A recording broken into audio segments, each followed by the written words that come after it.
Ellis has not been only doing research, but also supporting all the faculty at Berkeley as well as CMU by doing our evaluations in the Machine Common Sense grant and in parallel to his research and with heavy coursework, which is heavy part of EECS program. And which is very amazing how much he's able to pull off in this 1 year, and he just began doing research this year. And Ellis will be joining signing at NYU after graduation. Could not keep him at CMU. I mean, he had the offer from both MLD and RI. Wish CMU was in New York. Okay, so with that, Ellis. Yeah, thank you. Yeah, thank you for the nice introduction, and thanks everyone for being here. And thank you, my committee, for taking the time. So, to start off, I want everyone to consider the scenario that's extremely common today in machine learning. So you're given a task like classifying bird species, and you're given some data set corresponding to the task. And you want to train a model using this data set to maximize your performance on this task. So what would you do today? We think you'd probably do transfer learning. So basically, in this regime, someone else takes a large data set like ImageNet. They pre-train a model on this data set, and then you basically just download the weights and then fine-tune that model on your target data set. And this is all well and good. It works very well. But I want us to drill into this pre-training process a little bit. So the scale of our pre-training data sets is just getting huge. They're just getting bigger and bigger. ImageNet was created about 15 years ago, and it has a little bit over 1 million images. CLIP was released around 3 years ago, and it was trained on around 400 million image caption pairs. And this Lion 5 billion data set was released at the end of last year and has another order of magnitude more data. Now, as these data sets have gotten bigger and bigger, what hasn't changed at all is that they're static. And now static data sets and curated data sets bring along a host of issues. So they're all static snapshots of the internet. And so the moment you take a snapshot, it instantly becomes stale. So for example, ImageNet, which was taken like 15 years ago, I think like 2007, was created right before the iPhone was invented. So it has no concept of what this is, right? They're also prone to bias. So in ImageNet's case, it's what classes from WordNet do you select to include in the 1,000 that you select for collecting ImageNet. For the other two, it's like what scheme do you use to crawl the internet and what images do you filter? These static curated data sets might also be less effective if they have little relevant data for the task you're trying to solve. So this might be, examples of this might be like satellite imaging data sets or medical data sets. So considering how much time and effort it's taken for us to get here, we can see that these curated data sets will always pale in comparison to the full internet, where billions of images are uploaded every single day.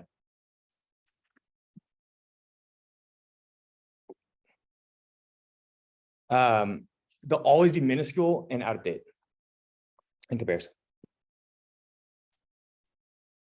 So with that set up, I'm really excited to talk about the main work that's driving my thesis. It's called Internet Explorer, and it's joint work with Alex, Alyosha, and Deepak. Exciting note, it was just accepted to ICML. So what we propose is to treat the internet itself as a special kind of data set. And now this gives us several useful properties. It's open-ended, so you can find data for whatever task you want. It's constantly growing, so we don't have to worry about the size of the data set being small. And it's always up to date, so we don't have to worry about being the out-of-date issue of image down. So in contrast to the current paradigm, where someone uses a static data set, pre-train a general purpose model that you then fine-tune on your target data set, we flip the picture. And we start with the target data set that we care about. And we train a specialized model that does extremely well on this target data set. We do this by taking advantage of all the data available on the internet. So we iteratively download and learn from new data on the internet, and then focus on our remaining knowledge gaps for our next batch of data. Since we iteratively repeat this process, surfing the web for training data, we call this method Internet Explorer.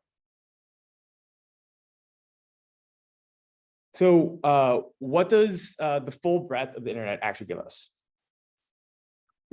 Well, we can learn features for any task, even those not present in popular pre-trained data sets like satellite imaging.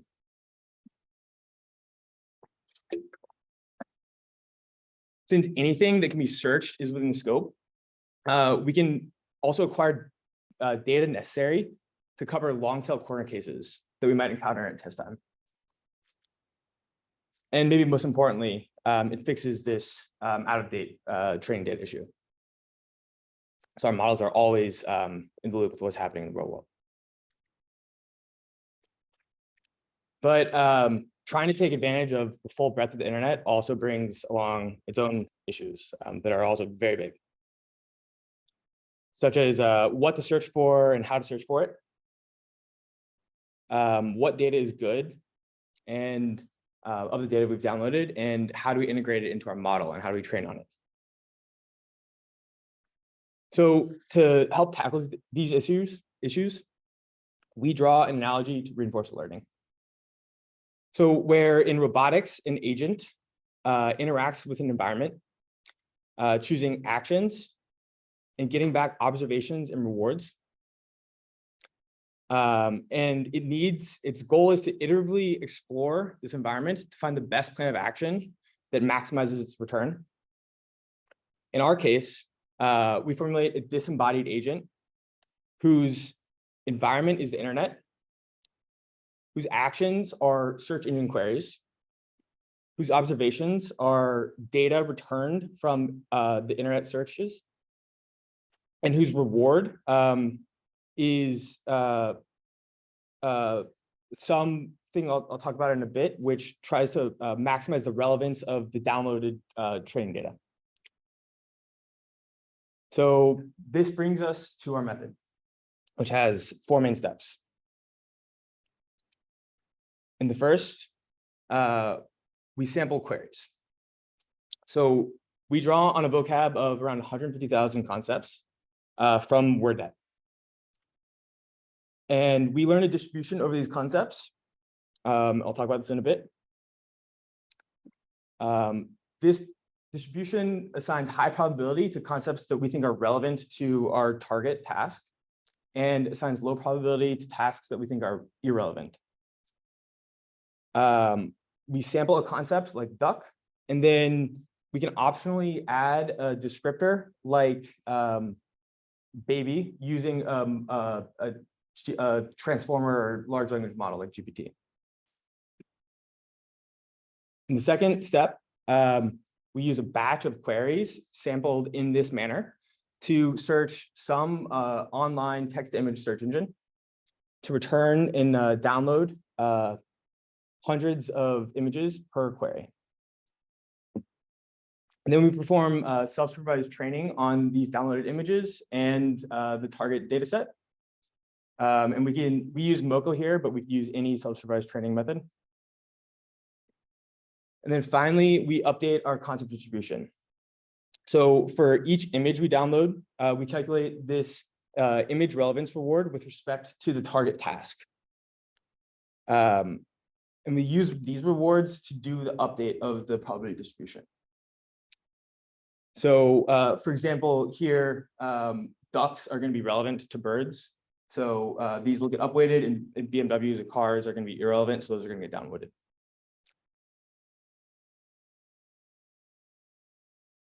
So this process is cyclical, and we continue executing it in sequence, learning more useful concepts, learning more useful concept distribution, finding increasing relevant data, and then downloading it, learning better representations, all in sequence. So this fourth step is doing the lion's share of the work. So let's really drill in here. We'll start with this reward calculation.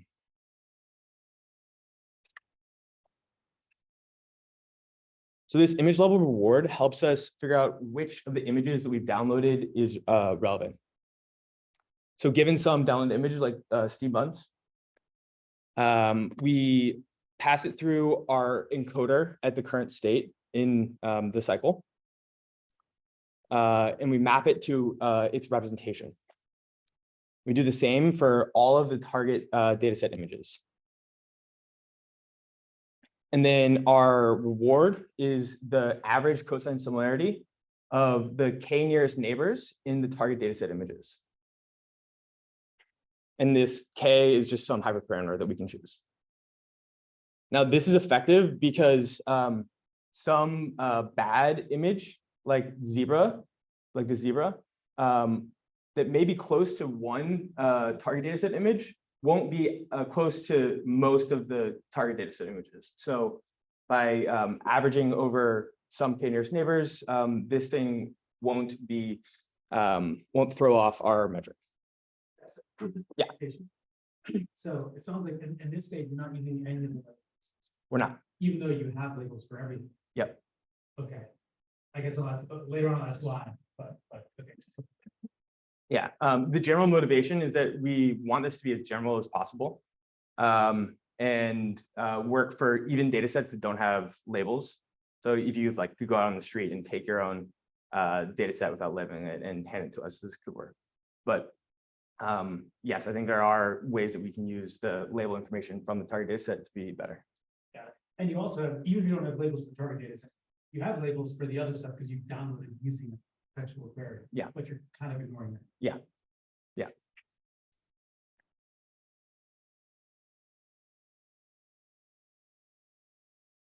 So now remember, this reward we just talked about is at the image level. But what we want to do is get an idea of which of the concepts we searched for were good, so that we can inform our future searches, right? So, and each image came from a query, just as you were saying. So we can use this image level reward to get a concept level reward. And this is really simple. It's just, we just average rewards. We get a sparse reward vector. It's the size of the vocabulary. So it's like 150,000. And the entries are just the 256 concepts that we searched. So how do we use this sparse reward to update our distribution? And what does even increasing the probability of use of concepts even mean? Now this actually is like really the crux of our method. So we're going to dive deeper in here. So we want to take all the rewards we observed for all the concepts we searched and use them to inform our subsequent searches. Now, if we just use the ones we searched, it would take forever because we have 150,000 concepts. Remember, drawn from WordNet. And the intuition we're going for is that if we search something nature related and it's relevant, we upweight it. If we search something like car related and it's irrelevant, downweight it. So how do we get this related concept? So word vectors are an obvious choice. They capture these relationships very well. So we take the name of the concept and the description that we get from WordNet, and we map these through some pre-trained language model. We use these sentence transformers. we map all the concepts to this embedding space. And then in this embedding space, what we're trying to do is find the regions that contain concepts that are most useful for a task. The regions that have the highest reward when we search. So we use our sparse rewards and we perform a Gaussian process regression to do exactly this. Now, this is maybe a little bit intimidating, but I think it's personally really helpful to think about the Gaussian process regression if you don't know much about it, in terms of where it was originally developed. It actually was originally developed in geostats as this method called kriging, where these South African gold miners were trying to search around in the earth to try to find high density pockets of gold. And it's really expensive to drill for gold and make a mine. So they maintain this estimate of the distribution of the gold under the ground with uncertainty measures. And then basically they bore a hole and check the density of the earth there. And then they use that to update. So basically you're trying to find the pockets of gold in this space with as few queries as possible. I think it's a really nice mental picture. And similarly, we're prospecting in this embedding space for the high reward regions. So with this Gaussian process regression, we get out a mean and a standard deviation for each of our concepts. And then we use this to predict a dense reward. We simply just softmax over all these values to get our next iteration's contribution. So with this, I guess this has been a lot so far here. Does anyone have questions up to here on updating the concept distribution? Can you go back one slide? Like, can you read the intuition of what you were describing? Yeah, so basically, we've mapped all of our concepts to this embedding space. And basically what we want, and we have like 150,000 indices into this embedding space, right? That are our concepts in WordNet. And what we want to do is find like the regions that have the pocket of gold. And so the analogy in this kriging that the South African miners did is they were maintaining this estimate of where the gold is and then had some uncertainty. So like you hadn't searched this region yet, but it could, like you think it doesn't have gold, but it could have a lot of gold. You would have high uncertainty there. And so it's probably a good idea to go search there, right? So that translates here to when we add in the uncertainty here, this encourages us to search for concepts that we don't think currently would have a lot of reward, but would that might, right? But does that help at all? Do you add? Yeah. At first I thought if you were confident there was a concept that was relevant, I thought, oh, then you're not going to query it because you're only uncertain, because you're adding the view still. Yeah.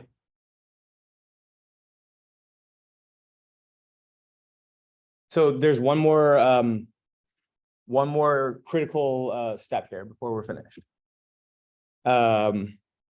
So remember, there are 150,000 concepts that we're searching over.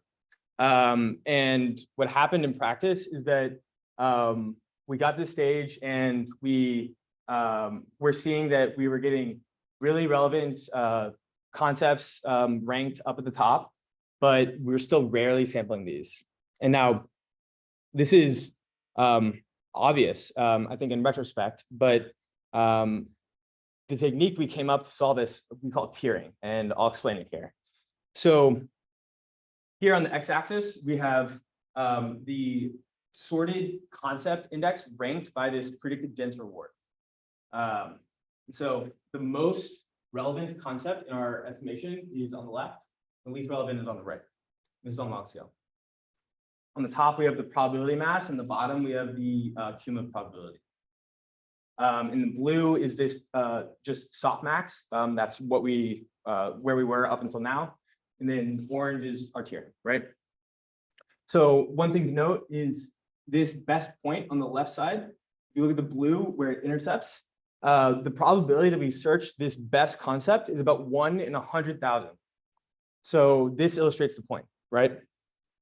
So this is actually a simple operation, but it's a little bit confusing. So basically, and these are all parameters, but this is just illustration. We take the top 250 concepts and we sample them 80% of the time. So basically, we assign 80% of the probability mass to this region. For the next 750, we assign it 10%, and the remaining concepts, we assign the remaining 10% of the probability mass. So we kind of think of this, sampling these concepts we think that are kind of bad, as some form of epsilon greedy, like an RL. So does this make sense to people? They're still really sampled with blue. Blue is before doing the tiering. Yeah, so yeah, remember, like, this is a little bit less than 10 to the -5, which is a 1 in 100,000. Maybe we'll talk about this, but I assume you still, there's no way you can search over 250,000 concepts. Okay, you're gonna literally do this, you're gonna sample, you have a fixed budget, and you're actually spending 80% of that budget on the red stuff, and then 20% on, or 10% on the blue stuff. So basically what we do is we have, so with this blue, we have the probability for each concept. And then we apply this tiering function, which alters the probabilities. And then we simply just sample from this altered probability distribution. And how many times do you sample? We sample like a batch of 256. There's a equal to learning, so you keep on sampling until you see interesting stuff happening. So you'll sample 256, and what that really means is you send 256 queries out to the internet. Yep. Can you do that? Presumably, it's like a bad relationship score. In that sparse factor will be lower than the value it is here and all that. So currently the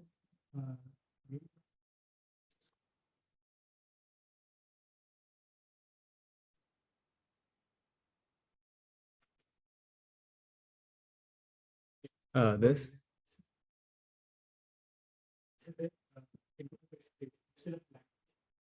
Yeah, so this is the image level relevance.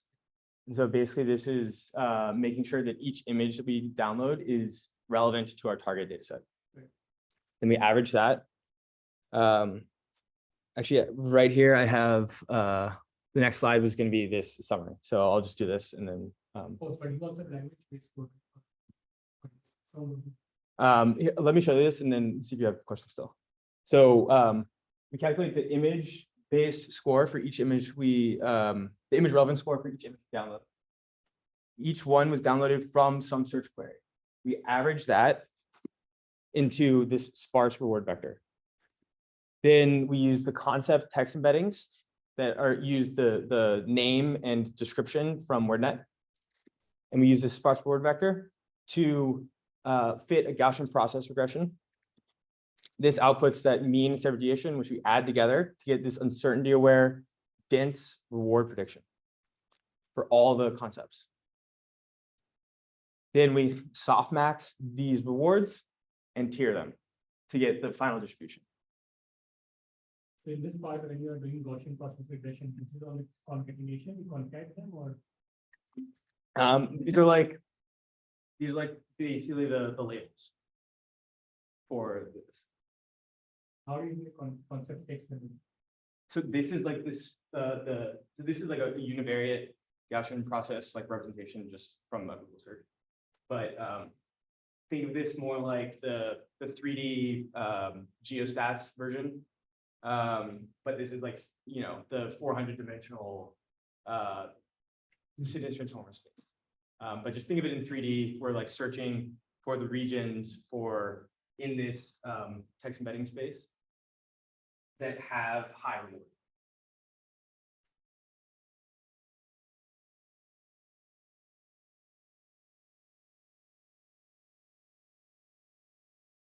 And of course, I mean, we don't mention this here, but say this is like the 10th iteration, we keep track of the things we searched previously, and this is not just for fitting this.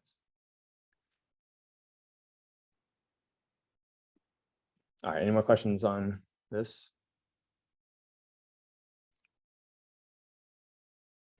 Okay, so that's it for this step 4 and for the method itself. So any more questions on the method? I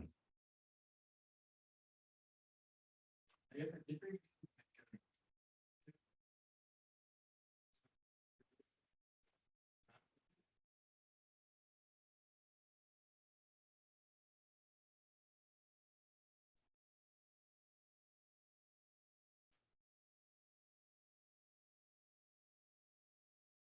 Certainly, yeah. So I'll actually show in the method in some of the results, something about this where we actually do this. But in short, basically what you can do is just switch out your vocabulary from WordNet to whatever vocabulary you want, and then search over this. Can you speak to like, so I think I've heard that Gaussian processes don't scale well with dimension. Is there anything to that? Yeah, so we actually did experience this. And so what we ended up doing in the beginning, the first few iterations, we did the Gaussian process. And then as we hit some scaling issues, we actually switched to kernel regression. Yeah. Did you see any? Yeah, no.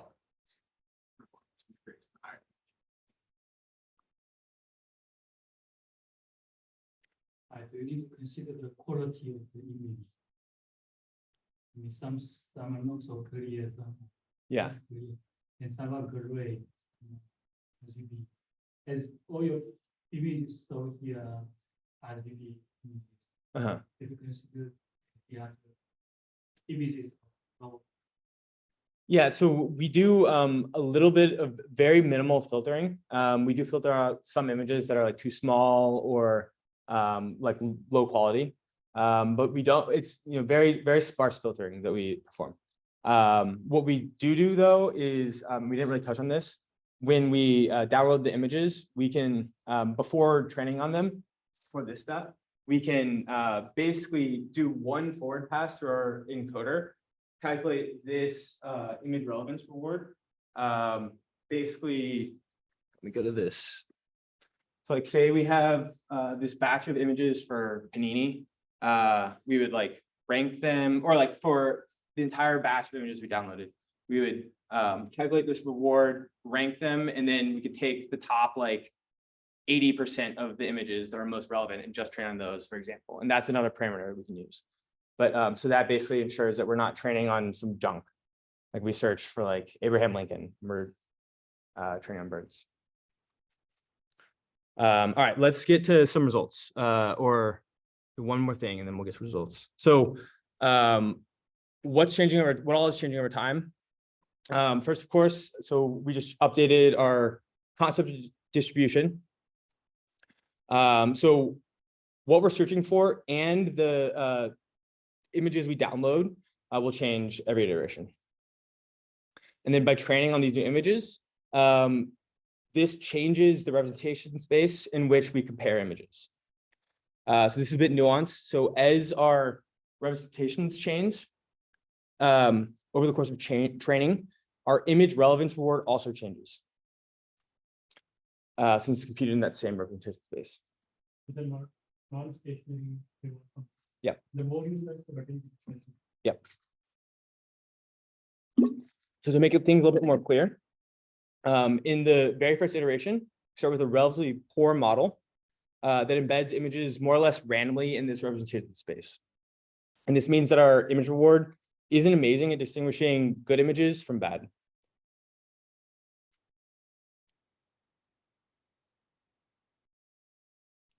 But as we train a little bit longer, our representations become more structured and our image relevance reward becomes better at identifying relevant images, just as Deepak was saying. Just to be clear, you start with a random encoder? Not actually random. We start with a ImageNet pre-training, and actually we can ImageNet plus the target data set.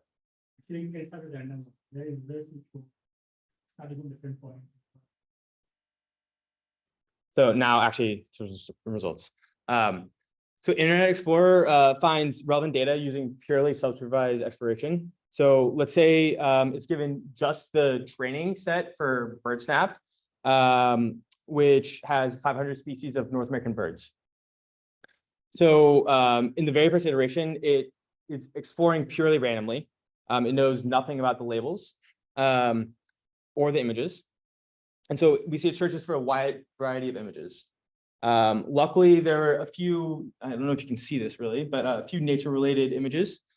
So in the next iteration, we see a higher abundance of these nature-related images. By the third iteration, we can see it's picked up on birds as relevant, and it searched a couple.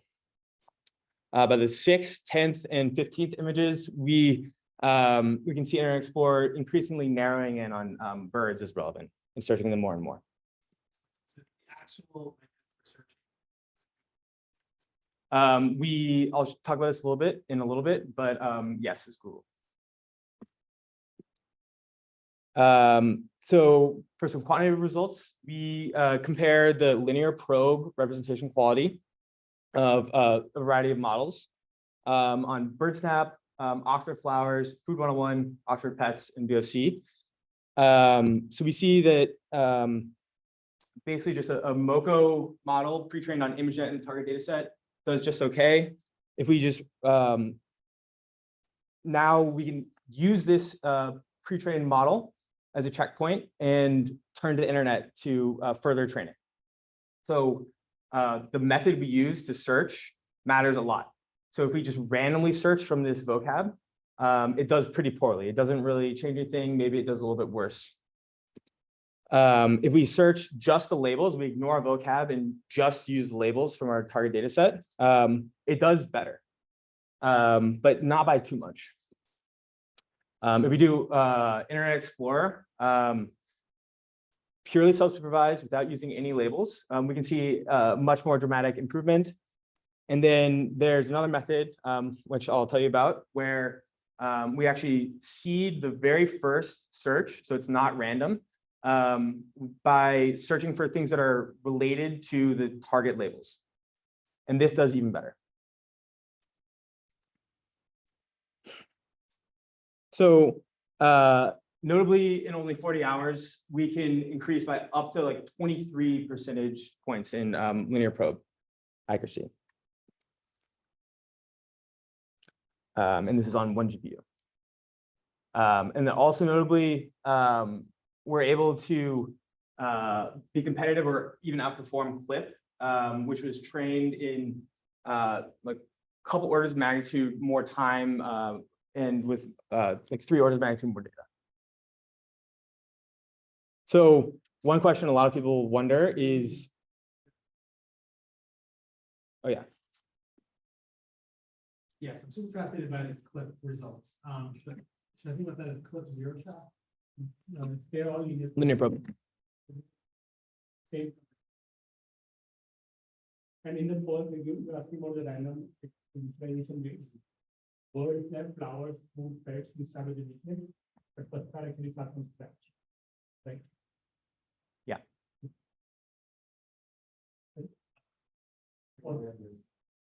Yeah, sorry, trained on the review data we have. No image. So can you talk me through I'm a bit surprised by the random exploration 12, the VLC results on random exploration. So it's saying that if you from scratch. Yeah. Other than you see.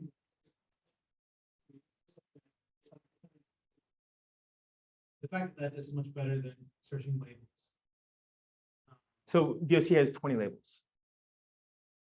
That just, so that means you have a much smaller data set? Yeah. So And so we can like add some of those descriptors to get more variety, but if you're only searching the 20 labels of VOC, there's only so much you can get, right? I see. So that probably is due to the fact that it's sort of like an object versus image data set. Yeah. that there's 20 objects, but VOC has like more like scene-like data. Yeah. So if you query for those objects, you probably get very centered images or just randomly grab images. And get more.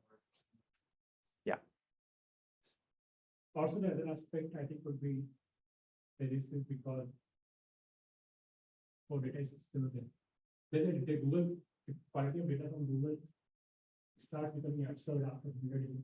So That's very, very bad. yeah, like Depends on the search query, but I see.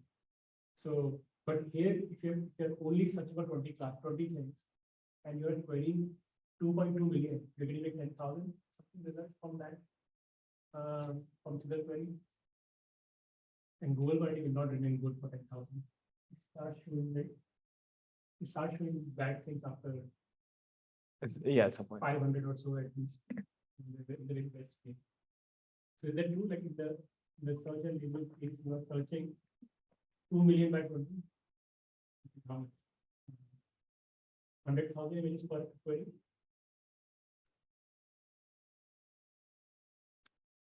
So there's some, we do have some descriptive views as well, so it's. Like some diversity. Yeah. You're still very constrained. Yeah. TV, you can't search by color.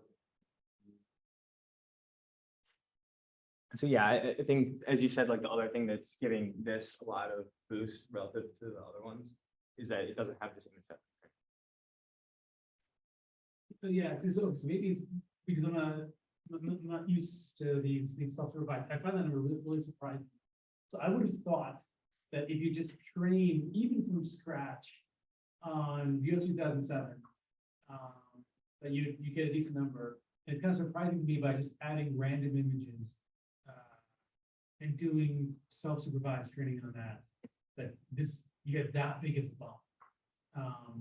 Is it fair to say that if you don't do MoCo and just train like supervised directly on VOC 2007, should I think of that as similar to 58? I think that should be better. I see. It should be better. Okay. But here everything is, you have, like, there is I see. okay. That should be, maybe that can might be close to 70. Okay, that's my mental thing with some of that. I was shocked to see that number. Okay, Yeah, I think 58 is not. there's a better supervised from scratch model on VOC 2007. I think that should be. Check. It should be like.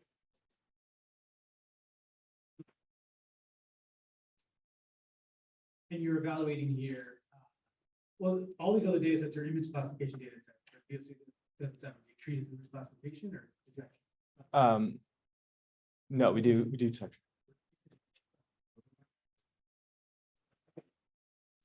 We do Scholars classification. This is VOC classification.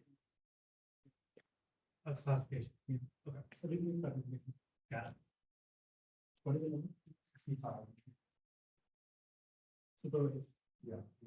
There is like 5% still. Yeah. Could also be because it was having a 50. Yeah. But you see still small for the. Yeah. I think that's cool. Yeah.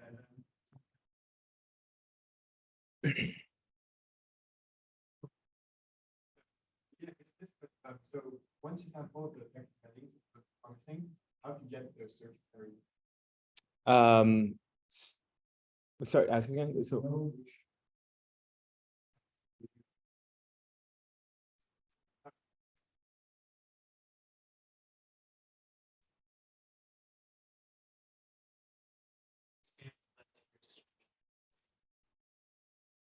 yeah, so yeah, so it's this tiered orange one. We sample the concepts, like these are the concepts.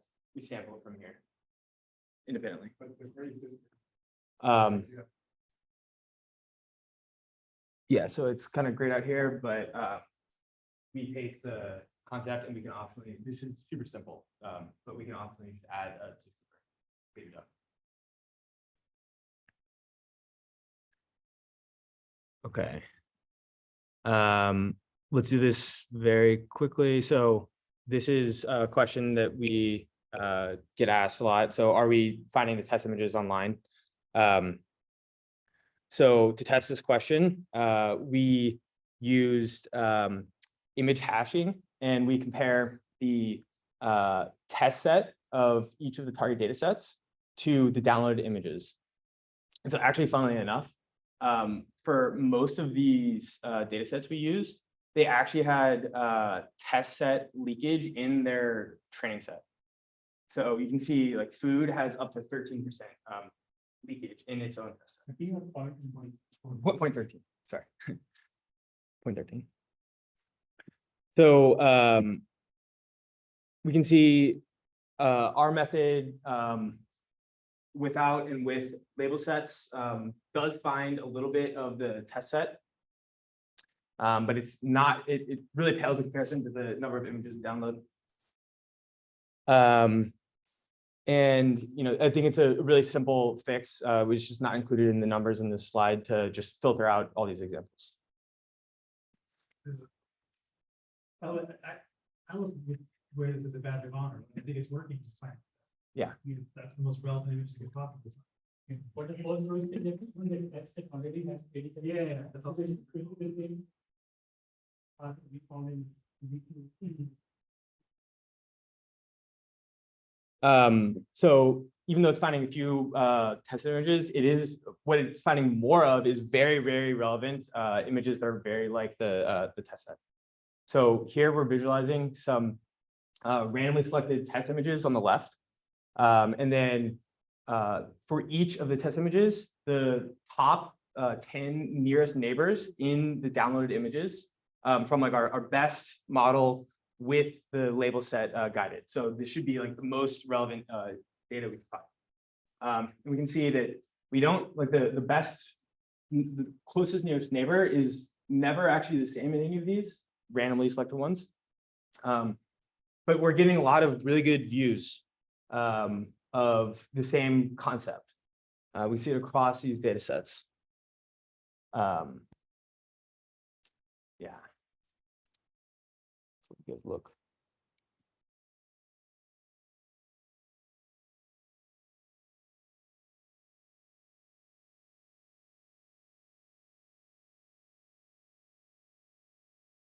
So finally, we see that Internet Explorer is robust to the choice of a search engine. So for all the results we've seen so far, we're using Google, but it does work with any choice of search engine. But we did have one question. Are we somehow relying on some fancy tricks or modern advancements that are used in today's search engines? So to answer this question, what we tried to do is we asked, could we build our own search engine that we have complete control over and uses only text? None of these fancy tricks. So we did exactly this. We took the Leon 5 billion data set that has these 5 billion image caption pairs. And our search engine searches over just the captions using that same sentence transformer embedding. And then given some arbitrary query like sunflower or one with long descriptors, whatever, we just return the top related captions, and then we download the corresponding image to that caption. So using, you see, regardless of what search engine we use, we see the same trends that we saw in the main method. So where with Google, we saw fixed data sets, ImageNet plus the fixed data set gets decent performance. This random exploration does just okay, not very well. And our method improves. We see the same with Flickr. And the same with our Lion search engine. So we see dramatic improvement across the board for all these data sets for Lion. Now, we do see more improvement with Google than Lion and Flickr. This One reason for this could be because Google has access to much more images than Flickr and Lion. We intentionally made this search bad to test it, but it still does decently. But it's still nice to see the same trend. Sorry, what do you mean by you made it that? We made it use only text. Oh, I see. Yeah, and no tricks, right? Bad compared to the fancy tricks that Google uses, right?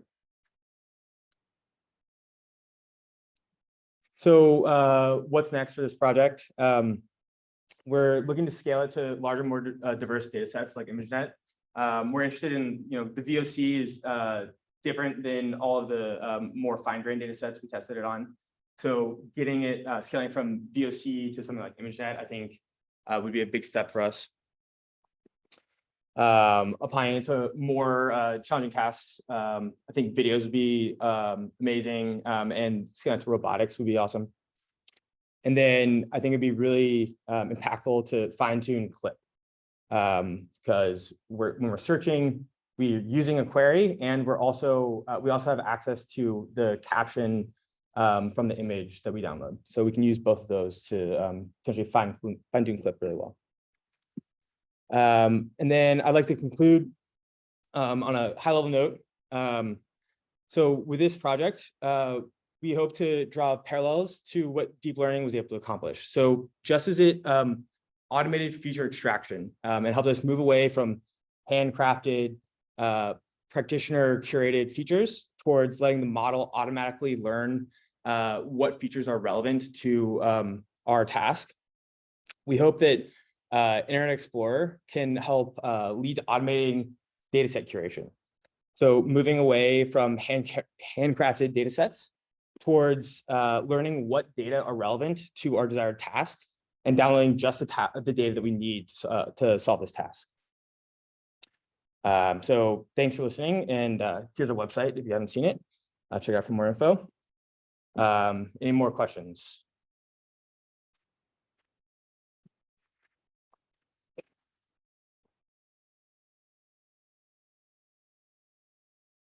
All right. Really quick, just plug for this paper. I won't go into any detail, but this is another paper I worked on, didn't include it. Led by Alex with Mihir, Shivam, and Deepak. Basically, we use generative models to do classification. You can, I'll skip over all of this for time, but you can check it out on this website. And then I'd like to do some acknowledgements at the end. So first of all, thank you, Deepak, for taking a chance on me like a year and a half ago, for being a great advisor. Really, you got me into schools this past year and did everything for me, so thank you. And thank you to Deva for serving on the committee. Thank you, Alyosha, for working with me the past year and a half too, and helping out with grad school and everything. It's been a great experience working with you. Thank you to everyone in the LEAP lab. Special shout out to Alex, who's been a great person to work with and learn from. I think you've been a great mentor to me in research, and we've become great friends. So yeah, it's been awesome. Thanks to my MSCS friends. I don't know if anyone's here, but I don't think anyone is. And then thank you to everyone else around CMU, and thank you to my family.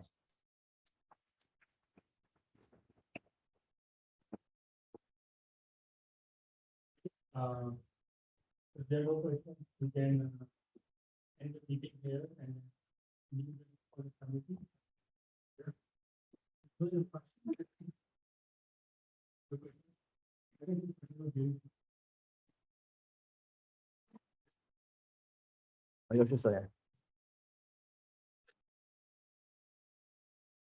Oh, I'm here, but it's very hard to hear you, Deepak. Well, I think you'll come over here. We can come. I'll have to. Thank you, everyone else. I'm gonna kick you out. All right. Alyosha, you should. Yeah, you can say Alyosha. Okay. Okay. Okay.